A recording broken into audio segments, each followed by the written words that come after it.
Entonces, la bestia fue muerta por la espada.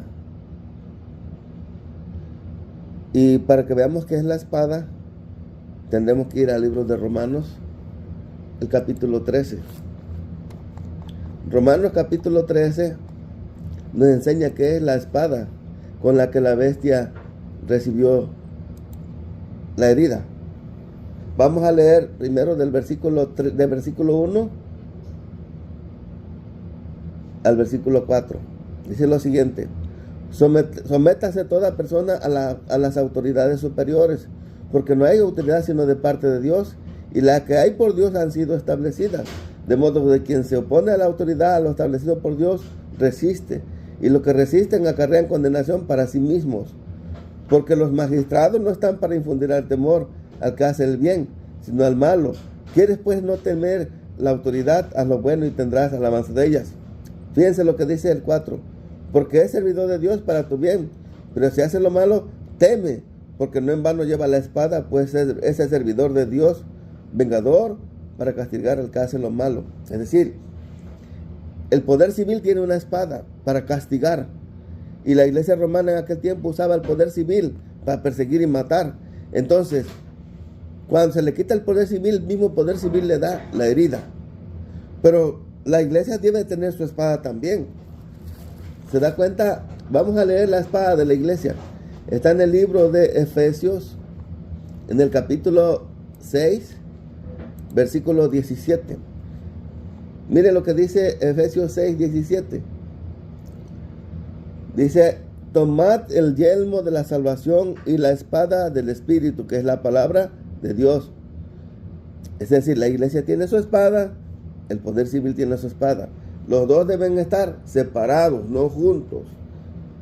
Pero eso es peligroso cuando se untan, cuando se unen, termina en persecución y muerte. Persecución y muerte es lo que acarrea todo eso. Así que lo que va a pasar en este tiempo, le llaman la imagen de la bestia, a la segunda bestia de Apocalipsis 13, porque la imagen va a ser lo mismo que hacía Roma papal en el pasado, en la Edad Media, en el oscurantismo, en la Edad Oscura. Ellos hacían valer todo lo que creían por la fuerza, por la intimidación y por la muerte, el encarcelamiento. Es duro lo que acabo de escribir, lo que acabo de leer, pero quiero que hagan conciencia todos de que esto tiene que pasar otra vez. Y apenas comenzamos ciertas persecuciones. Y la persecución que estamos pasando, muchos dicen, Donald Trump va por los inmigrantes. El diablo no está enojado con los inmigrantes. El diablo está enojado con un cierto pueblo. El pueblo de Dios. El diablo sabe que viene un gran despertar religioso. Y él no quiere que los que estamos aquí, hispanos, participemos, porque si nos quedamos muchos hispanos, muchos van a entender y van a entregar sus vidas a Cristo. Así que por eso él está tratando de sacar todo lo que más se pueda a través de Donald Trump. Y necesitamos nosotros permanecer unidos, orando, para que no logre su propósito el diablo, sino que el propósito de Dios se cumpla en nuestras vidas. Dios me los bendiga y hablaremos muy pronto en otro mensaje sobre todo lo que está pasando y darles sonido certero a la trompeta. Bendiciones para todos. Dios los bendiga.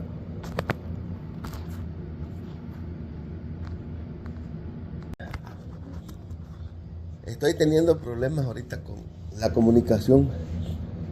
Entra un comercial y se apaga.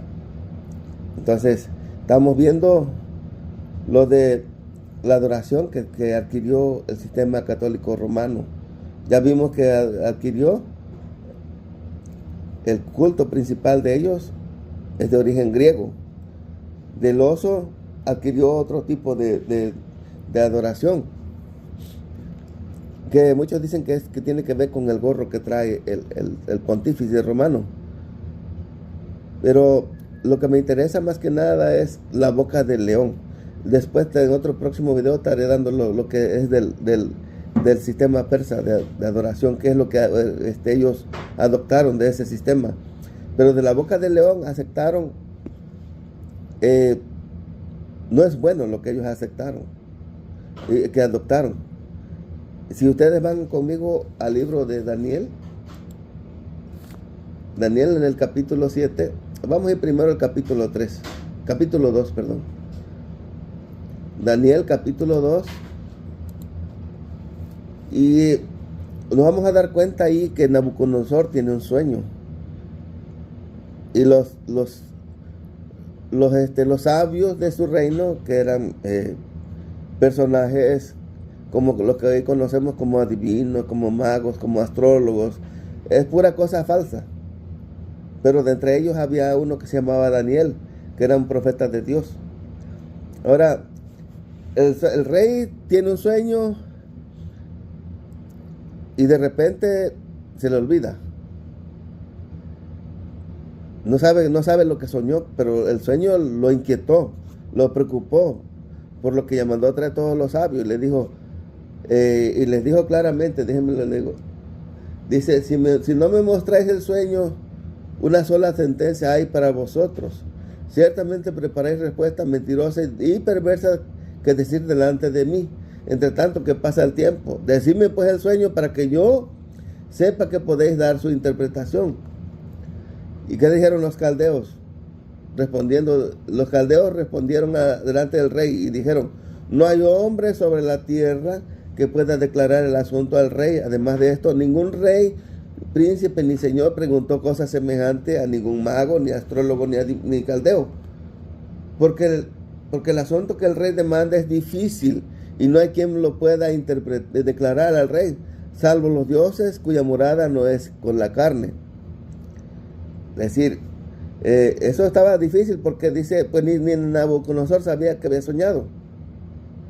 Nos damos cuenta que cuando José llegó a Egipto, el faraón le declaró el sueño. Dice, mira, vi unas vacas gordas y de repente aparecieron unas vacas delgadas y las devoraron.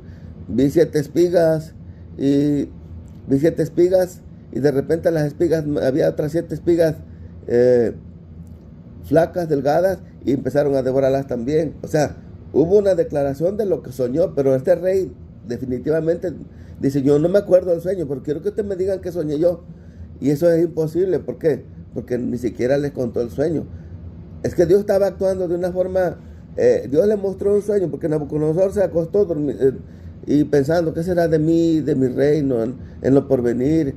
Entonces Dios le muestra un sueño de lo que sería su reino y de lo que sería de todo el mundo. Y se lo olvidó. Entonces, ¿qué es lo que pasó? ¿Por qué? Porque Dios permitió que se lo olvidara, para desenmascarar a estos falsos sabios que tenía el rey, que estaba rodeado de muchos falsos sabios, como esos encantadores adivinos. Entonces, ¿y qué sigue diciendo? En el versículo 2 dice, por esto el rey con ira y con gran enojo mandó que matasen a todos los sabios de Babilonia. Y publicó el edicto que los sabios fueran llevados a la muerte, y buscaron a Daniel y a sus compañeros para matarlo. Es decir, vemos otra historia, Daniel capítulo 3. Daniel, aquí en el capítulo 2, Daniel le declara el sueño al rey y le dice, mira, tú soñaste una estatua, la estatua tenía la cabeza de oro y tú eres esa cabeza de oro, le dijo claramente. Pero la estatua tenía brazos y pechos de plata. También dice, la estatua tenía vientre y muslos de bronce. La estatua tenía piernas y pies de hierro mezclado con barro de alfarero. Entonces, sí, ya Daniel le confiesa el sueño al rey. ¿Y qué hace el rey? Es cierto. Y no hay otro sabio como tú. Y así que le da dones a Daniel y lo nombra como un gobernador de la provincia de Babilonia. Algo importante para ese lugar. Entonces, pero como esos sabios, aunque fueron descubiertos que son mentirosos, yo creo que esos sabios convencieron al rey y le dijeron, no, rey, tú no eres solo la cabeza, tú eres toda la estatua de oro. Y lo convencieron para que hiciera una estatua de oro. ¿En dónde? en el campo de Dura, en la provincia de Babilonia. ¿Y qué pasó ahí? Pues Nabucodonosor mandó que todos, fíjense lo que dice, y envió el rey Nabucodonosor a que se reuniesen los sátrapas. ¿Cuántos iban a reunirse frente a la estatua? Los magistrados y capitanes, oidores, tesoreros, consejeros, jueces y todos los gobernadores de la provincia para que viniesen a la dedicación de la estatua que el rey Nabucodonosor había levantado. Fueron pues reunidos los sátrapas, los magistrados, capitanes, oidores, tesoreros, consejeros, jueces y todos los gobernadores de la provincia a la dedicación de la estatua que el rey Nabucodonosor había levantado, y estaban en pie delante de la estatua que había levantado el rey Nabucodonosor. Y el pregonero anunciaba en alta voz, mandándose a vosotros, oh pueblos, naciones y lenguas. Dice lo siguiente: que al oír el son de la bocina, de la flauta, del tamboril, del arpa, del salterio, de la zampoña y de todo instrumento de música, os postréis y adoréis la estatua de oro que el rey Nabucodonosor ha levantado. Y cualquiera que no se postre y adore, inmediatamente será echado dentro de un horno de fuego ardiendo. Es decir, ¿cómo hablaba Babilonia? Si no haces esto, te mato. Si no haces esto, te meto al horno de fuego. Es decir, Babilonia hablaba para matar. Y eso heredó el sistema católico romano. Toda aquella persona que se ponía en contra de sus enseñanzas, de sus doctrinas, de todo lo que ellos creían que era de Dios, eran torturados, eran perseguidos, encarcelados y torturados de manera increíble, de manera aterradora, que gente... hay lugares donde dicen que las personas, las mujeres embarazadas, eran abiertas de sus vientres, le sacaban el niño así, con una rajada, y el niño era azotado en la pared por estos perseguidores de la iglesia romana. En ese tiempo se les conoce como jesuitas. Esa gente era terrible, y es terrible todavía, porque nosotros sabemos que todo lo que está pasando, ellos tienen que ver con todo esto. Estas persecuciones que están ahorita están haciendo esto para que la gente clame por una persona que les ayude con todos estos problemas. Que las guerras están aumentando, sí, ellos tienen que ver con lo que son guerras. Ellos están, el Apocalipsis 18 dice que son mercaderes, que trafican con armas, con seres humanos, con todo tipo de piedras preciosas, trafican. Ellos son los que, es la ciudad que trafica con todo. Y los mercaderes son los más ricos de la tierra. Entonces, es decir, todo lo que tú ves de Google, Facebook, YouTube, todo lo que ves, todos esos ricos, los más ricos del mundo, son porque ellos están soportando, le están dando influencia a toda esa gente.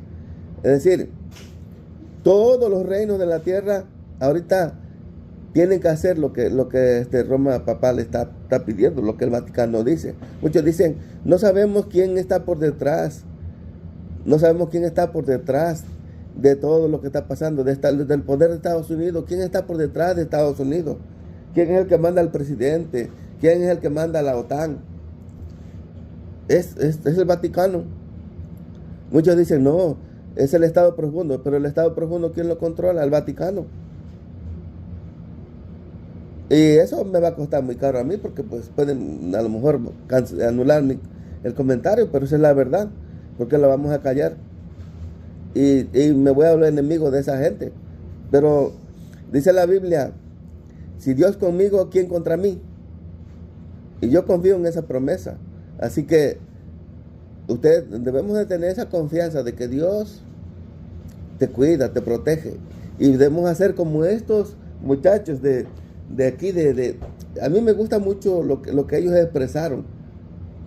Miren lo que dijeron a Nabucodonosor cuando dijeron, te doy otra oportunidad que te postres ante la imagen que yo levanté. Si no se postran, serán echados dentro del horno de fuego. ¿Y qué le dijeron los jóvenes a Nabucodonosor? Nabucodonosor no era bueno, era malo. Y si tú lees la Biblia de Jeremías, en el libro de Jeremías, te vas a dar cuenta de que ese era una persona que no era bueno, como de la forma en que mataba a la gente.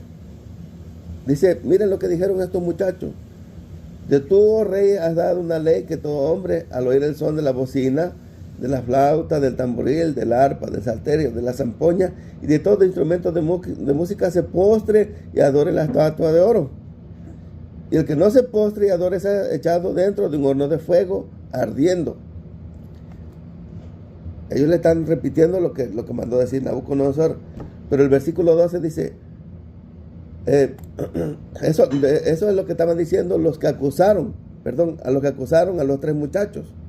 Y dicen lo que siguen diciendo: hay unos varones judíos, los cuales pusiste sobre los negocios de la provincia de Babilonia, Sadrach, Mesach y Abednego. Estos varones, oh rey, no te han respetado, no adoraron tus dioses, ni adoraron a la estatua de oro que has levantado.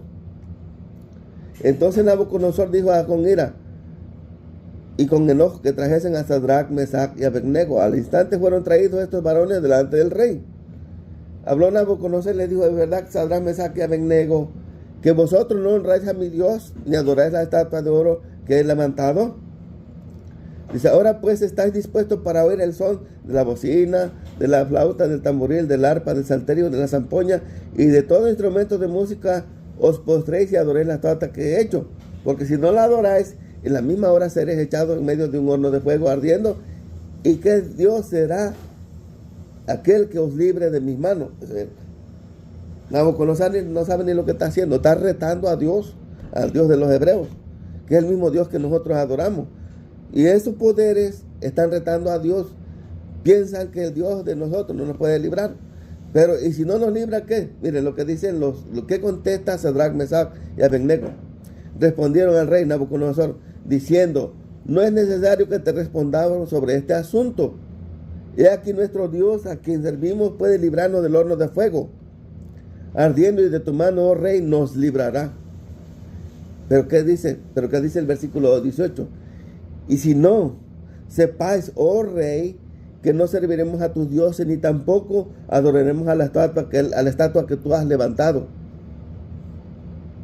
Y el versículo 19 dice: entonces Nabucodonosor se llenó de ira y se demudó el aspecto de su rostro contra Sadrach, Mesach y Abednego, y ordenó que el horno se calentase 7 veces más de lo acostumbrado. Y los echaron. Ahí dice claramente que los echaron al horno. Pero antes que los echaran al horno, se murieron los que los iban a echar. Y estando dentro del horno de fuego, dice que se sintieron extraños, porque el fuego no les hacía nada, nomás quemó las ataduras. Dice que ni un pelo de su cabeza se quemó, porque no olía nada. Pero ¿por qué no se quemó? Porque no se quemaron. Porque prefirieron ser fieles a Dios y no a este rey que estaba poniendo a una estatua que no tiene vida, a una estatua que no oye, ni ve, ni habla. Y lo que estamos viendo ahorita nosotros, que la bestia de Apocalipsis 13 va a levantar una imagen y le va a dar vida también, como pasó en esos tiempos de Nabucodonosor. En los tiempos de Nabucodonosor, esos tres jóvenes fueron bendecidos en gran manera. El Hijo de Dios bajó, el ángel de Jehová bajó y los libró del horno de fuego. Y vimos al principio, acabo de leer al principio, Daniel capítulo 12. Se levantará Miguel, aquel príncipe que estará de parte de los hijos de tu pueblo, y será tiempo de angustia cual nunca ha sido de que hubo tiempo, desde que ha habido gente. Y será libertado tu pueblo, todos los que se hayan inscrito en el libro de la vida. Es decir, lo que pasó allá se va a volver a repetir. La bestia, el Vaticano, Roma papal, levantará una imagen de la bestia aquí en Estados Unidos.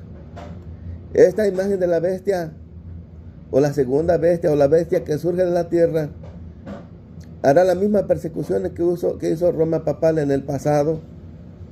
Perseguirá y tratará de matar a todos los que no adoren el falso día de reposo.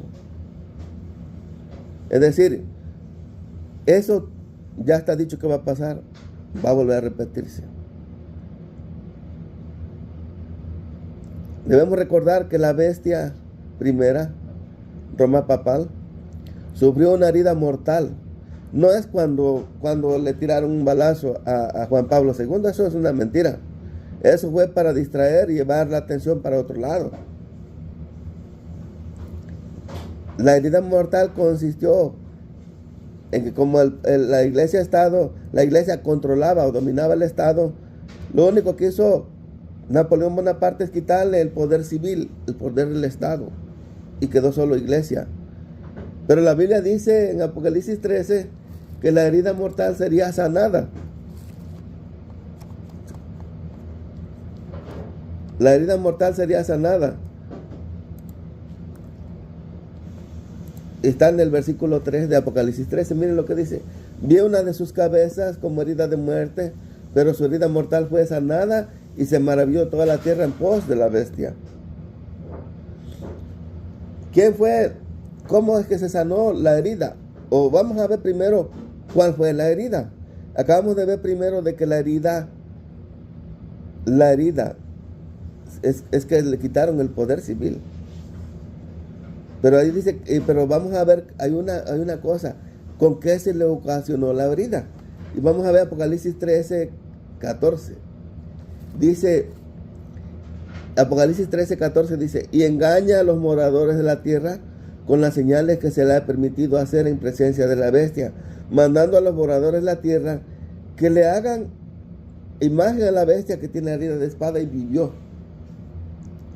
Es decir, la bestia, el Vaticano en ese tiempo recibió una herida mortal. ¿Con qué? Con una espada. Es decir, quiere decir que lo fueron y lo acuchillaron. O con una espada le metieron La verdad, no, eso no es así. Eso no es literal. Todo es simbólico aquí. Desde el capítulo 15 para atrás al capítulo 1 es simbólico todo. Son símbolos. Y si queremos saber, miren, cuál es la herida que sufrió la bestia, les voy a mostrar cuál es la espada que le dio la herida mortal. Vamos primero, dice aquí, en el versículo 10, el versículo 10 de Apocalipsis 13, para que entendamos. Es decir, me dice, si alguno lleva en cautividad, va en cautividad. Si alguno mata a espada debe ser muerto. Aquí está la paciencia y la fe de los santos. Es decir, la espada que usaba para matar fue la que lo mató a ella. Porque aquí dice, si alguno mata a espada, a ver qué tal. Y ya oré de todos modos. Entonces, hoy este día vamos a hablar de los acontecimientos que están pasando aquí y lo que van a pasar. El video pasado vimos que va a haber una gran persecución, va a haber ¿cómo se le puede llamar? Como dice el libro de Daniel, yo creo que tengo que leer el libro de Daniel, porque estamos llegando a ese tiempo. En el libro de Daniel vamos a ver el capítulo 12. Daniel capítulo 12.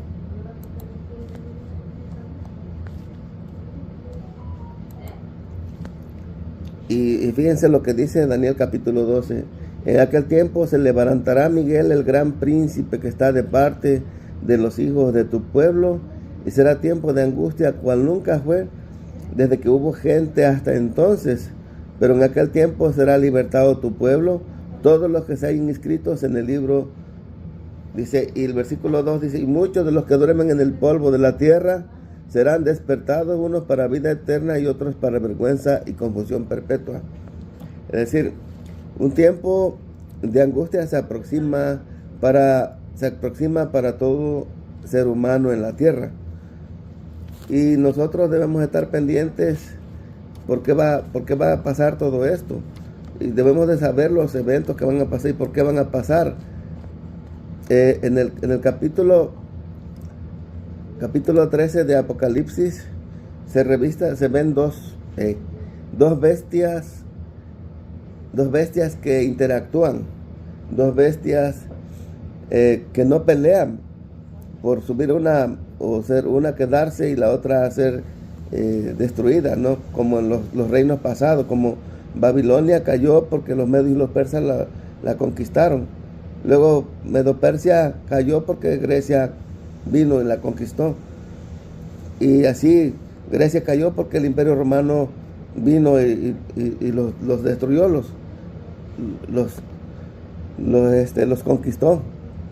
Y así, en este caso aquí, vemos que después de ese tiempo, el Imperio Romano cae en el año 476 y por las incursiones de las tribus bárbaras que comentamos en el video pasado, de los érulos, vándalos, ostrogodos, visigodos, francos, lombardos, alemanes, anglosajones y todos esos reinos que ahorita es Europa occidental, que es España, Francia, Italia, Portugal, Alemania, Suiza, Inglaterra. Todos esos reinos eran las tribus bárbaras. Y dice la profecía que entre esas tribus bárbaras se levantaría un cuerno pequeño. Ese cuerno pequeño que nosotros vimos que heredó el poder de los césares. Es decir, el imperio como imperio cayó, pero el obispo de Roma ocupó ese lugar. Y nosotros vamos a darnos cuenta de que cuando estudiamos la profecía y estudiamos las 7 iglesias, nos damos cuenta que en la iglesia de Pérgamo, la tercera iglesia, entra Constantino y lo que hace Constantino es divide la iglesia. Es decir, invita a muchos líderes perseguidos a su reino, para que le ayuden a dirigir el reino de él, que es el imperio de Occidente. En ese tiempo es cuando comienza a surgir la iglesia-estado, la iglesia católica romana. No es de los tiempos de Cristo, es en ese tiempo. Ahora, como dice el apóstol Juan, en primera de Juan, eran de nosotros, pero ya no son de nosotros. Entonces es ahí cuando ese texto se cumple. Y se van a dar cuenta que de la iglesia, más tarde esa iglesia que usó el poder civil de las tribus bárbaras, es decir, los reinos de las tribus bárbaras, fue el obispo de Roma el que usó esos reinos para oprimir a los siervos de Dios, como dice Daniel 7:25, ¿sí? Entonces Daniel 7:25 dice que quebrantará a los siervos, a los santos del Altísimo, y los iba a quebrantar, perseguir y matar por 1260 días, 1260 años. Ahí dice que por un tiempos y medio tiempo. Entonces, ¿cuándo comenzó esta fecha? En el año 538 y se cumplió hasta el año 1798 con la detención del Papa Pío VI por parte del general Berthier, del ejército de Napoleón Bonaparte. Es cuando cae este sistema político religioso y solo ahora queda la iglesia. Pero la profecía decía que esta bestia tendría una herida, y si te dan cuenta, Apocalipsis 13 comienza diciendo lo siguiente: miren, me paré sobre la arena del mar y vi subir del mar una bestia que tenía 7 cabezas y 10 cuernos, y en sus cuernos 10 diademas, y sobre sus cabezas un nombre blasfemo. Pero miren lo que sigue diciendo el versículo 2. Y la bestia que había era semejante a un leopardo, y sus pies como de oso, y su boca como boca de león, y el dragón le dio su poder y su trono grande y grande autoridad. Es decir, atrás del poder político del imperio romano estaba Satanás. Pero como el imperio cae, o sea, como dice el apóstol Pablo en la segunda carta a los tesalonicenses, que les voy a dar una lectura rápida de lo que dice la segunda carta, a los tesalonicenses. Dice lo siguiente, déjenme la busco, aquí está.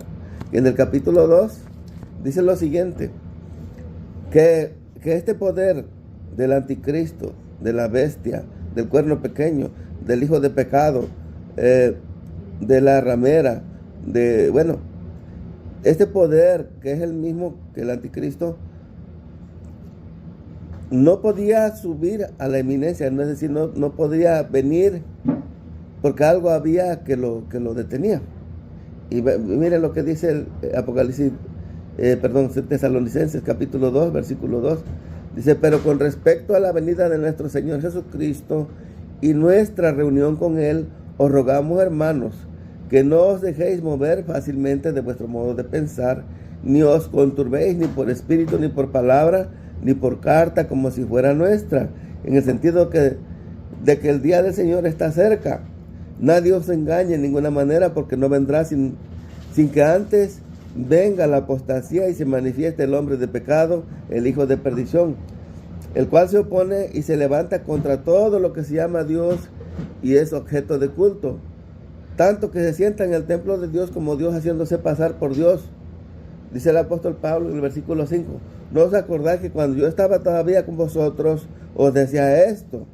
Dice, y fíjense lo que sigue diciendo, y ahora vosotros sabéis lo que lo detiene, a fin de que a su debido tiempo se manifieste.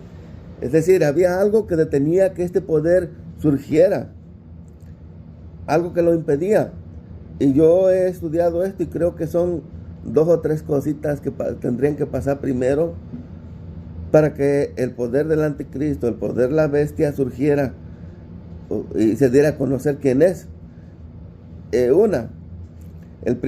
La primera cosa que impedía esto era que el imperio romano estaba en su apogeo y ningún emperador permitía que un gobierno o un rey o alguien se dijera, bueno, yo quiero yo soy un líder y quiero liberarlos del imperio romano. Inmediatamente aparecía alguien y el imperio mandaba a sus ejércitos y lo apagaban.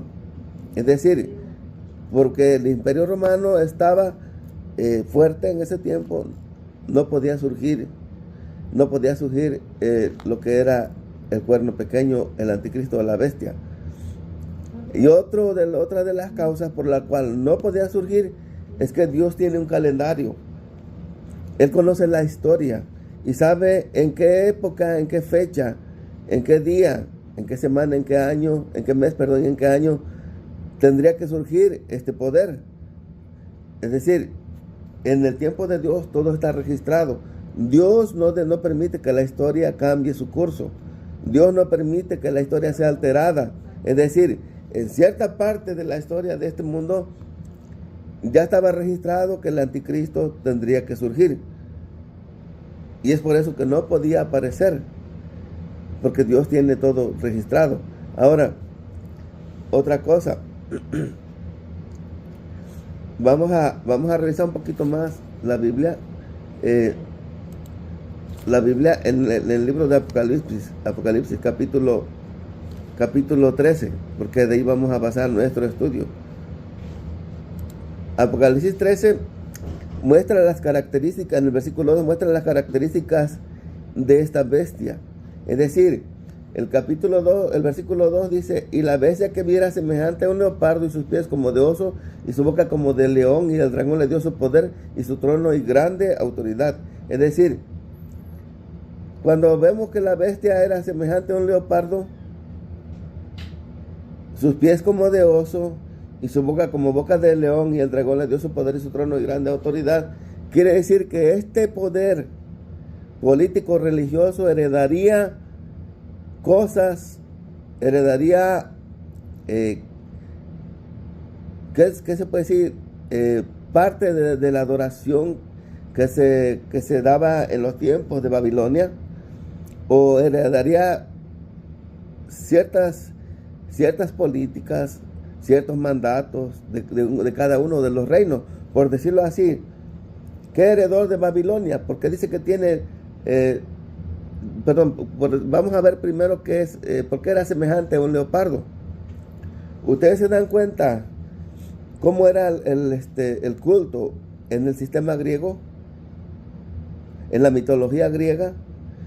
En la mitología griega había un dios que se llamaba Zeus. Bueno, eso no era real, era ficticio, era falso, ¿verdad? Pero era la mitología, como dicen mitología, era un mito. Zeus era el dios principal. Y en cada lugar de Grecia había lugares altos que le llamaban Partenón. En esos lugares altos, en cada pueblo tenían dioses, semidioses, como por Atenea, Afrodita, Apolo, y todo, un montón de dioses, semidioses, y ellos eran los que intercedían por el pueblo en ese tiempo, ¿sí? Ellos iban, digamos, a Atenea. Afrodita tenía su culto, y en cierta región la adoraban. Entonces, cuando el pueblo decía, vamos a pedir favores a Atenea, o a Afrodita, o bueno, a cada de semidios, entonces la creencia era de que ese semidios iba con Apolo, iba con Zeus, intercedía por el pueblo, por la petición del pueblo, y él regresaba con el sí o con el no. Eso es ese sistema de adoración griego pasó al sistema católico romano, pero disfrazado. Ahora, como el sistema católico romano, Iglesia-Estado, no aceptaba la adoración de los griegos porque decía que era un sistema falso, porque esos dioses no existían. Ellos creían en el Dios principal, que era el Dios Jehová, y que creían que existía Jesús, el Espíritu Santo, que existía la Virgen María, Pedro, Pablo y los apóstoles todos. Entonces, lo único que hicieron, un cambio que hicieron ellos en esto, es que en lugar de tener semidioses, les llamaban santos. Les llamaban santos. Entonces, en lugar de decir, bueno, vamos a orarle a Afrodita para que interceda por nosotros, decía, bueno, vamos a pedirle a María, vamos a pedirle a Pedro, a Pablo, vamos a pedirle a un personaje que se haya destacado dentro del medio católico, y le llamaban santo. Entonces, y dice, pues uno de estos santos va a ir al cielo y va a interceder por nosotros, por la petición. Y si te das cuenta, puedes viajar sobre todo México, en lo que es, digamos, Guerrero. Te vas a dar cuenta que hay muchos pueblos que le hacen fiesta, que a San José, le hacen fiesta a la Virgen la Virgen María, que el día de la Guadalupana, la Virgen Guadalupana. Vas a ver que en otros lados, que San Martín de Porres, tienen su santo, su santo patrón le llaman ellos, en cada lugar. Y eso no más en Guerrero, en toda la República Mexicana. Y esa tradición, ¿de dónde viene? De los griegos. Es un sistema de adoración griego. Ahora, ¿qué heredaron de los medos y los persas? Había un sacerdocio persa, un método de adoración de los persas. Se puede decir que era todo el paganismo de los persas. Tenía yo la idea, se me fue la idea de lo que era. Y de eso esa adoración, esa parte de adoración tiene que ver también con los buenas tardes, amigos que ya son buenas tardes. Son 3:15 de la tarde hoy, domingo 26 de enero del 2025. Les mandamos un cordial saludo a todos los que van a ver este video. Y ya lanzamos el primero. Estamos un poco enfermos de la garganta, pero esperamos que se escuche bien. También queremos